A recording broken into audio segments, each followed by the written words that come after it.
अस्सलाम वालेकुम, welcome to the Nabiha Noor vlogs. तो खैर कैसे हैं आप सब? उम्मीद है कि आप सब ठीक होंगे। हम भी अल्हम्दुलिल्लाह खैरियत से हैं। तो आज के व्लॉग का टॉपिक है महंगाई, इन्फ्लेशन। आपको तो पता ही होगा कि पाकिस्तान में कितनी ज़्यादा महंगाई हो चुकी है। और इस वक्त तो मतलब जो लोग पाकिस्तान में काम करते हैं और यहाँ की जो सैलरीज़ होती हैं उस हिसाब से साथ सब कुछ मैनेज करना बहुत ही ज़्यादा मुश्किल है। और अगर अपना घर ना हो तो ये मज़ीद बहुत ही परेशानी की बात होती है। तो मैं आपसे ये डिस्कस करूँगी कि महंगाई के हवाले से। तो देखिए, महंगाई तो बहुत है। इवन के फ़्रेंच फ्राइज़ भी जो बाहर मार्केट से जो बाज़ार से जो मिलते हैं वो भी इतने थोड़े से मिलते हैं। एक वक्त होता था कि 50 रुपए में तो इतना पूरा पैकेट भर के फ़्राइज़ दे देते थे। तो आजकल तो ऐसा मतलब सिचुएशन हो गई है कि 50 रुपए के अगर फ़्राइज़ लो तो मतलब उसमें तो इतने फ़्राइज़ होते हैं कि हम तो काउंट कर सकते हैं, अपनी उंगलियों से ही उनको गिन सकते हैं। तो मैंने ये सोचा है कि आज से अब मैं घर पे ही फ़्राइज़ बनाया करूँगी अपनी बेटी के लिए, मेरे लिए, क्योंकि बच्चे तो फ़्राइज़ बहुत शौक़ से ही खाते हैं। तो मतलब मैंने ये 3 आलू के मैंने ये फ़्राइज़ बनाए हैं। तो मतलब कुछ पता ही नहीं चला, कुछ पैसे ही नहीं लगे, क्योंकि हर चीज़ तो घर में अवेलेबल होती है। तो ये देखिए, आलू मैंने सारे कट कर दिए। अब मैं सफाई भी करती जाती हूँ साथ साथ। जब मैं कुकिंग करती हूँ तो मैं साथ साथ मैं सफाई भी करती जाती हूँ। तो हमारा टॉपिक है महंगाई। महंगाई का तो ये सिस्टम है कि मतलब पहले एक वक्त होता था, मुझे याद है कि मतलब एक दफ़ा किसी चीज़ के ऊपर रेट बढ़ जाता था तो मतलब 6 महीने 1 साल तक दोबारा उस चीज़ पे रेट नहीं बढ़ता था।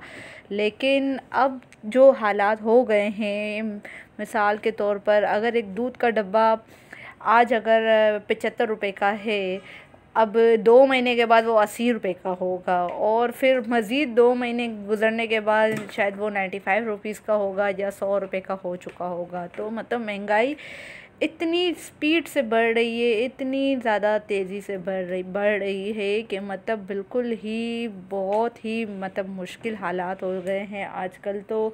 और एज़ अ मदर तो हमें यही करना चाहिए कि हमें थोड़ी बहुत तो बचत करनी चाहिए, ताकि हम अपने हस्बैंड्स को भी थोड़ा रिलीफ़ दे सकें। और कम से हमें इस तरह की ट्रिक्स बनानी चाहिए कि हम कम से कम पैसों में किस तरह से अच्छी सी अच्छी चीज़ें हम बच्चों को प्रोवाइड कर सकते हैं। बस ये है कि मेहनत लगेगी, मेहनत में तो अज़मत है, मेहनत में बरकत है। तो ये देखिए, अम्मी मेरी बताती हैं मुझे कि मतलब अम्मी जो होती हैं वो उनकी पुरानी बातें होती हैं। मतलब पता नहीं वो कौन से दौर की बात करती हैं, मुझे तो नहीं याद है। लेकिन वो कहती हैं कि पहले ऐसा वक्त हुआ करता था कि हम 2 टाइम का खाना बनाते थे। 2 टाइम का खाना बनाते थे। दोपहर का जो खाना होता था वो अलग होता था और जो रात का खाना अलग पकाते थे हम। और जो दोपहर का खाना जो बच जाता था वो रात में कोई नहीं खाता था, उनको रात में नया फ्रेश दूसरा खाना चाहिए होता था। यानी कि इतने अच्छे हालात हुआ करते थे। लेकिन अब ऐसा नहीं है, अब हालात बहुत बदल चुके हैं। अब लोग एक वक्त पकाते हैं और 2 वक्त खाते हैं, क्योंकि महंगाई इतनी ज़्यादा है। मतलब अगर हम सालन भी बना ले, अगर मिसाल के तौर पर गोश्त या मुर्गी का सालन बना ले, अगर हमारी छोटी सी भी फैमिली है तो 500-1000 रुपए में वो सालन तो बनेगा ही बनेगा। तो मतलब इस किस्म की इतनी महंगाई हो चुकी है। मतलब कि पहले तो दोपहर का खाना रात को खाना पसंद नहीं करते थे, और आजकल तो मतलब 2-2 टाइम एक ही खाना खा रहे होते हैं। मेरी बेटी को देखिए, क्योंकि ये मुझे बहुत ही हेल्प करवाती है। बेटियां तो अल्लाह की नेमत होती है। और ये देखिए रोटियां बना रही है। बस ये तंग भी बहुत करती है मुझे। और पहले के दौर में तो जॉइंट फैमिली होती थी, फिर भी इतने ज़्यादा खाने पकते थे, 2-2 खाने पकते थे ज़्यादा क्वांटिटी में। लेकिन आजकल तो तकरीबन जॉइंट फैमिली का सिस्टम तो काफ़ी हद तक ख़त्म हो चुका है। कुछ घरों में है, लेकिन अब तो एक ही खाना बनता है। पहले ज़्यादा लोग होते थे तो ज़्यादा खाना बनता था, अब कम लोग हैं तो मतलब फिर भी खाना तो कम ही बन रहा है। मतलब पहले की तरह हालात अब नहीं हैं, तो हमें चाहिए कि हम जितनी हो सके बचत करें, फ़ज़ूल ख़र्चा हम ना करें, क्योंकि पैसा अगर हम आज बचाएंगे तो कल हम खाएंगे। तो मेरे फ्राइज़ भी हो गए हैं तैयार। ये देखिए 3 आलू में पूरी प्लेट भर कर मैंने फ्राइज़ की बना दी।